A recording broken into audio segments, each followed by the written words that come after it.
अस्सलामुअलैकुम। कैसे हो सब लोग? ठीक ठाक हो? कभी सोचा है अगर हमारे पास एनालिसिस की डुप्लीकेट वीडियोज हो और हमें वो फाइंड आउट करनी है, लाइक हमारे पास एक लंबी खासी लिस्ट हो एनालिसिस की, और हमें सिर्फ एक यूनिक एड्रेसेस निकालने हैं, ये मालूम करना हो कि डुप्लीकेट वीडियोज कौन सी हैं। तो या फिर अगर मुझे डैश यूज़ करने हो तो मैं किस तरह से यूज़ करता हूँ। सो ये आज की क्लास में हम देखेंगे।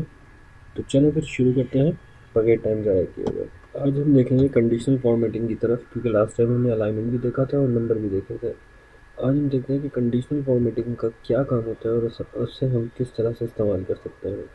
तो यहाँ पे सबसे पहले आते हैं आपके हाईलाइट सेल्स रूल्स जिसमें सबसे पहले है ग्रेटर देन। ऐसे ग्रेटर देन क्या करता है, आपको वो बताता है, मतलब आपको नंबर चाहिए ग्रेटर देन, तो कहाँ से चाहिए, मतलब कौन से नंबर्स आपको चाहिए, कहाँ से ग्रेटर चाहिए, लाइक 50 से ग्रेटर चाहिए, 40 से ग्रेटर चाहिए, या 60 से ग्रेटर चाहिए। बड़े नंबर हम जिसे कहते हैं, या तादाद में ज़्यादा हो लाइक यहाँ पे अगर मैं लिख देता हूँ 40, तो आप देखो यहाँ पे गौर करो, यहाँ पे हाईलाइट किससे ज़्यादा है, 40 से ज़्यादा है। इसी तरह अगर हमें मालूम करना हो कि अगर इसको हम कलर चेंज करना चाहें, तो यहाँ से हम कलर भी चेंज कर सकते हैं। लाइक यहाँ पे येलो है, yellow with dark yellow text कर देते हैं, या फिर हाईलाइट करने के डिफरेंट वेज होते हैं। ये आपकी मर्ज़ी है कि आप इन्हें किस तरह से हाईलाइट करते हो। फिलहाल हम इसे बेसिक पे ही रख देते हैं जो हमारे डिफ़ॉल्ट में होता है। ठीक है, एक होता है ये। दूसरा हमारे पास होता है लेस देन। ठीक है, लेस देन से मुराद क्या होता है, मतलब जो कम हो। किससे कम हो भाई? 20 से, 30 से, 40 से, 50 से, मतलब वो नंबर हाईलाइट करे जो आपके दिए हुए नंबर से लेस हो। ठीक है। अच्छा, दिए हुए नंबर से लेस किस तरह से हो, मैं आपको शो करवा देता हूँ यहाँ पे। देखते हैं, ट्रैफिक का बहुत शोर होता है यार, रात के 1:30 भी लोगों को सुकून नहीं है कसम से। तो यहाँ पे सपोज मैं कर देता हूँ 60, तो जो 60 से लेस होंगे वो आपको शो होंगे। और यहाँ पे अगर मैं कर देता हूँ 80, तो देखो 80 से लेस जो है वो भी आपको शो हो रहे हैं। मतलब ये लेस देन बताता है आपके दिए हुए नंबर से, जो आप नंबर से देना चाहो वो आपको बता देगा कि इससे लेस देन ये वाले नंबर हमारे पास मौजूद है। ठीक है। इसके बाद यहाँ पर हमारे पास है बिटवीन। बिटवीन का काम क्या होता है, ये उन नंबर्स को सिलेक्ट करता है जो आपके दिए हुए नंबर्स के बीच में आते हैं। लाइक यहाँ पे मैं कहता हूँ कि वो नंबर सेलेक्ट करो जो 50 और 30 के बीच में हो। तो यहाँ पे देखो, अगर आप गौर करो तो 34 और 45 को, मतलब 34 और 45 को इसने हाईलाइट कर दिया। तो ये 30 और 50 के बीच में नंबर आ रहे हैं, तो ये बिटवीन का काम होता है।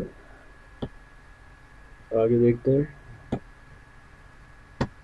ये था हमारा बिटवीन का काम। अब हम आगे देखते हैं कि आगे हमारा कौन सा काम आता है। आगे हमारा है इक्वल का काम। इक्वल क्या करता है, वो नंबर सेलेक्ट करता है जो बराबर हो। जैसे हमें पता है कि इज इक्वल टू किस लिए इस्तेमाल होता है, इसी तरह यहाँ पे इक्वल किस तरह काम करेगा ये हम देख सकते हैं। लाइक यहाँ पे 51 के इक्वल कोई भी नहीं है, तो उस वजह से कोई नंबर वो हाईलाइट नहीं कर रहा। लेकिन अगर मैं 56 कर देता हूँ, तो देखो इसने हाईलाइट कर दिया। मतलब ये इक्वल नंबर्स को हाईलाइट करने में आपकी हेल्प करता है। ठीक है। इसी तरह आगे हमारे पास है टेक्स्ट दैट कंटेन। अच्छा, इसके लिए हमने सेलेक्ट करने पड़ेंगे डेज। शायद सी बात है, हम टेक्स्ट को सेलेक्ट कर लें। तो मैं यहाँ पे आता हूँ और कर देता हूँ टेक्स्ट दैट कंटेन। कौन से सेल को सेलेक्ट करें जिसमें लिखा हो मंडे, या अगर मंडे नहीं तो मैं कह देता हूँ ट्यूसडे। देखिए, मैंने एक सीक्वेंस को सेलेक्ट किया हुआ है, एक टेबल को सेलेक्ट किया हुआ है, ये उसी में से मुझे हाईलाइट करके बताएगा। ऐसा नहीं है कि अगर मैं इस टेबल के बाहर लिखूँगा मंडे तो ये उसको भी हाईलाइट करेगा, नहीं।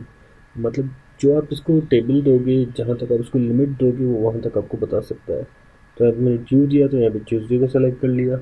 अब सपोज यहाँ पे मैं एक और ट्यूजडे इंटर कर देता हूँ, TUE, और इंटर करता हूँ, तो देखें इसने उसको भी हाईलाइट कर लिया। ठीक है। इसी के साथ और हमारे पास क्या कौन सी चीज़ है, डेट अकरिंग। अच्छा, डेट अकरिंग का काम मैं आप लोगों के सामने करना चाह रहा था, ताकि आप लोगों को एक आइडिया मिले।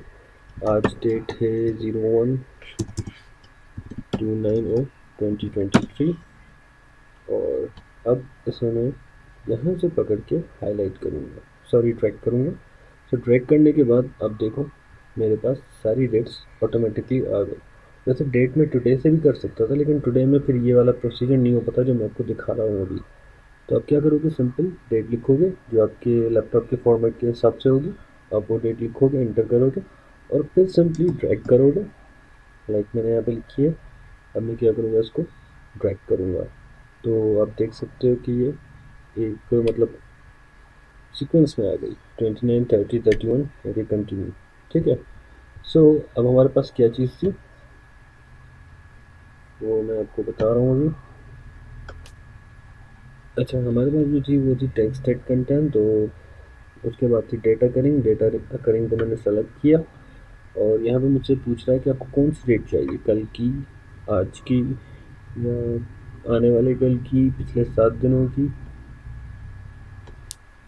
तो मैं क्या करता हूँ कि इसको सेलेक्ट करता हूँ और यहाँ पे मैं कहता हूँ कि अगले 7 दिनों की मुझे डेट्स हाईलाइट करके शो करे, तो इसमें देखें मुझे शो करके दिखाती 29 से लेके 4 तक। ओके कर देता हूँ, तो ये मेरी डेट जो मैंने आपसे बताई वो इसने हाईलाइट कर दी। ठीक है।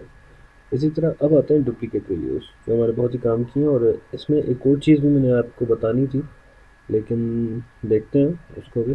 सपोज यहाँ पर मैंने कोई भी NIC नंबर लिखा 45502 050503 1, और फिर मैं लिख देता हूँ 45501 0302 और 031।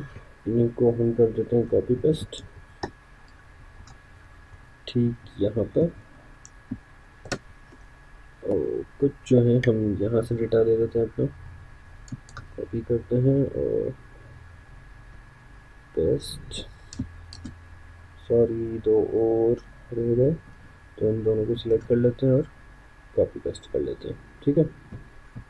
अब होगा क्या, पहली चीज़ तो ये चीज़ आपके सामने आ रही है कि यार ये हमने लास्ट टाइम भी देखा था कि हम इसको किस तरह से सेट कर सकते हैं। आप यहाँ पर आओ, नंबर सेलेक्ट करो और उसके जीरोस को रिमूव कर दो, तो ये आपका एक NIC टाइप शो हो रहा है आपको। अब मालूम ये करना है कि इसमें डुप्लीकेट वैल्यूज हमारी कौन सी हैं, तो मैं सबको सेलेक्ट करता हूँ, conditional formatting, highlight cells rules और डुप्लीकेट वैल्यूज। तो देखें इसने मुझे डुप्लीकेट वैल्यूज बता दी, मतलब जो जो डुप्लीकेट है। और यकीन मानिए ये ऑफिस में बहुत काम आती है, एक्सेल में खास करके, अगर आपको डुप्लीकेट नंबर्स या डुप्लीकेट नेम्स और डुप्लीकेट NICs आपको मालूम करने हो तो, क्योंकि NIC सबका एक यूनिक आइडेंटिटी रखता है। तो इस हिसाब से ये चीज़ काफ़ी काम की। अगर आप यूनिक पे क्लिक कर देंगे तो ये आपको वो NICs दिखाएगा जो यूनिक होंगे, मतलब डुप्लीकेट नहीं होंगे। फिर आप चाहो तो डुप्लीकेट वैल्यूज़ को डिलीट करके और सही वैल्यूज़ मालूम कर सकते हो। ठीक है। तो ये था आपका कंडीशनल फॉर्मेटिंग में डुप्लीकेट वैल्यूज़ तक। टॉप बॉटम रूल्स हमारे पास होते हैं टॉप 10 आइटम्स बताने के लिए और टॉप 10 परसेंटेज बताने के लिए, बॉटम 10 परसेंटेज, अबव एवरेज और बिलो एवरेज। अब मैं इन नंबर्स को सेलेक्ट करता हूँ और मैं ऐसे कहता हूँ कि मुझे टॉप बॉटम रूल्स में टॉप 10 आइटम्स बताओ। तो क्योंकि मेरे पास नंबर ही मैंने 10 रखे हैं तो इस वजह से वो मुझे 10 ही बता रहा है, लेकिन अगर मैं इसे कहता हूँ कि मुझे 5 बताए तो इसने मुझे 5 बता दिए। ठीक है। और इसी तरह हमारे पास है बॉटम 10, तो हम बॉटम 10 आइटम्स पे सेलेक्ट करेंगे और जैसे ही मैं यहाँ पे सेलेक्ट करके 5 लिखूँगा तो छोटे नंबर से मुझे हाईलाइट करके दिखा देगा। परसेंटेज का काम 100 पे होता है, आपको पता है, तो यहाँ पे मैं एक नंबर ऐड कर देता हूँ 100 का। परसेंट से मुराद 100 होता है। तो मैं क्या करता हूँ, यहाँ पे आता हूँ, तो 10 पे एक ही है, लेकिन अगर मैं इसे बढ़ाता रहूँ तो ये देखें 90। अब ये कम होता जाएगा, मतलब जैसे जैसे मैं नंबर बढ़ाता जाऊँगा वैसे वैसे ये आपके नंबर्स को हाईलाइट करता जाएगा। तो 50 परसेंटेज पे कौन से हैं, फिर 60, फिर 40, फिर इस तरह से करते करते ये आपकी परसेंटेज को शो करेगा। सो इसी तरह आपका बॉटम 10% भी होता है, वो फिर क्या करता है, लोअर से हाई की तरफ आता है। अबव एवरेज, अच्छा एवरेज हम सबको मालूम होती है कि एवरेज से मुराद क्या होता है, मतलब 5 नंबर्स के बीच में जो एवरेज नंबर होता है वो आपको शो हो रहा होता है, क्योंकि इसके बीच में हमारा एवरेज नंबर आपका आ रहा है 56। तो ये 56 आपका ये रहा एवरेज। इससे ज़्यादा होगा तो वो आपको बिलो एवरेज भी बता देगा। ठीक है। फिर आते हैं डेटा बार्स पे। डेटा बार्स डिपेंड करता है आपके सेल्स पे कि उसमें कितने नंबर्स मौजूद हैं। लाइक जिसमें जितने ज़्यादा नंबर्स होंगे वो बार उतना ज़्यादा फुल होगा। जैसे आप देख रहे हो कि 100 इस वक्त ज़्यादा है, 90 उससे कम, 78 उससे कम। अब सपोज 100 से ज़्यादा कोई आ जाता है, मैं कहता हूँ 120, तो क्या होगा कि ये 120 को ज़्यादा फुल कर देगा और बाकी सबको कम कर देगा। सॉरी, गला ख़राब है, तो आज के लेक्चर में थोड़ा सा एडजस्ट कर लेना यार। तो यहाँ पे हमारे पास होता है क्लियर रूल्स। अगर आप रूल्स को क्लियर करना चाहते हो सेलेक्टेड सेल्स से, तो आप क्या करोगे, इन सेल्स को सेलेक्ट करते हैं। पहले तो हम कंडीशनल फॉर्मेटिंग में आते हैं और क्लियर सेलेक्टेड सेल्स को कर देते हैं, या आप पूरी शीट में से ही क्लियर कर देते हैं। तो ये आपकी पूरी शीट रूल्स के मतलब रूल्स से निकल गई, रूल्स उसमें से क्लियर हो गए, ठीक है ना। अच्छा, न्यू रूल्स होते हैं, मैनेज रूल्स होते हैं, ये एक अलग टॉपिक है, उसको हम आगे चल के देखेंगे ज़रूर। कलर स्केल का आपने देखा काम कि ये भी आपकी सेल्स को कलर करता है, जिस तरह से आपका डेटा डेटा बार्स क्या था, हाँ डेटा बार्स काम कर रहा था, इसी तरह आपका कलर स्केल भी काम करता है। मतलब लाइट से डार्क और डार्क से लाइट की तरफ ये रवा दवा होता है, जैसा कि आप देख रहे हो। माशाल्लाह से कलरिंग बहुत अच्छी है, हमारी तो बहुत ख़राब है। मोर रूल्स में आके हम इसको चेंज कर सकते हैं, अपनी पसंद के कलर सब सेट कर सकते हो, और वो इसमें आएगा आगे, तो हम इसको ज़रूर देखेंगे। अच्छा, उसके बाद आता है आइकन सेट्स। आइकन सेट्स में आप डायरेक्शंस रख सकते हो, जिस तरह से ये आप डायरेक्शंस देख रहे हो, या फिर शेप्स हो गई, इंडिकेटर्स हो गए, रेटिंग्स हो गई, चंदा मामा सॉरी चांद भी आ रहा है, और यहाँ पे आपका क्या नाम है, सिग्नल्स शो हो रहे हैं आपको, वाईफाई के सिग्नल्स जिसकी हमें सख्त ज़रूरत होती है। और यहाँ पे टिक ट्रू एक्सप्लेनेशन जो भी है सब आपको शो हो रहा है। ये वो लाइट्स हैं जिनको हम कभी फॉलो नहीं करते हैं, तो वो आप इनमें से जो आपको सही लगे आप वो सिलेक्ट कर सकते हो, और उस पर क्लिक करोगे तो ये आपके सामने शो हो रहा है। अच्छा, इसका काम क्या होता है, ये सिंपल आपकी डिज़ाइनिंग पर्पस के लिए होता है। अगर आप शीट को डिज़ाइन करना चाहते हो तो आपके ऊपर है, आप इस तरह के कुछ सिंबल्स, कुछ आइकन्स, कुछ कलर्स रख के अपनी जो शीट है उसको डिज़ाइन कर सकते हो। या फिर अगर किसी का कॉन्सेप्ट क्लियर करना हो कि यार कौन सा काम कहाँ पे सही तरीके से करना है, तो आप इस तरह से कर सकते हो। एक्सेल में एक चीज़ सॉरी मैं बताना भूल गया, हम क्या करते हैं कि इसको हम कर देते हैं डिलीट यहाँ से, सही है। अब मैं यहाँ पे एक फॉर्मेट रख दूँगा, वो कौन सा, यहाँ पे क्लिक करता हूँ, यहाँ पे एक सैम्पल रख देते हैं, कस्टम पे क्लिक करके, ठीक है। और हम सैम्पल क्या रखते हैं यहाँ पे, सपोज 0000 सॉरी 1 2 3 4 5 हाइफन 1 2 3 4 5 6 हाइफन और 0, ठीक है। ये मैंने रख दिया। अब यहाँ पे मैं कोई भी ऐसे रखता हूँ, लाइक 4550124243221, तो देखो इसमें हाइफिन आपके ऑटोमेटिकली आ गए। अब आप जितने भी NIC मतलब पंच करते जाओगे उसका format same as it is आएगा, आपको बार बार हाइफिन देने की ज़रूरत नहीं पड़ेगी या डैशेस देने की ज़रूरत नहीं पड़ेगी, ये ऑटोमेटिकली आ जाएंगी। दोबारा एक और नंबर ट्राई कर लेते हैं, 455022323421, तो देखो इसमें नहीं आया, इसको हमने पूरे सेल्स को सेलेक्ट नहीं किया था, तो उसको मैं इस तरह से कर लेता हूँ कि कंट्रोल D कर देता हूँ, ठीक है। अब मैं चेंजिंग कर लेता हूँ 455022332341, और ये देखो इसमें चेंजिंग आ गई। प्रॉब्लम ये होती है कि हम सेल्स को सेलेक्ट नहीं करते, जिसकी वजह से हमें इशूज़ होते हैं। अगर आप सेल्स को सही तरीके से सेलेक्ट करोगे तो ये फॉर्मेट काम करेगा, और आप लोग ट्राई कर लेना।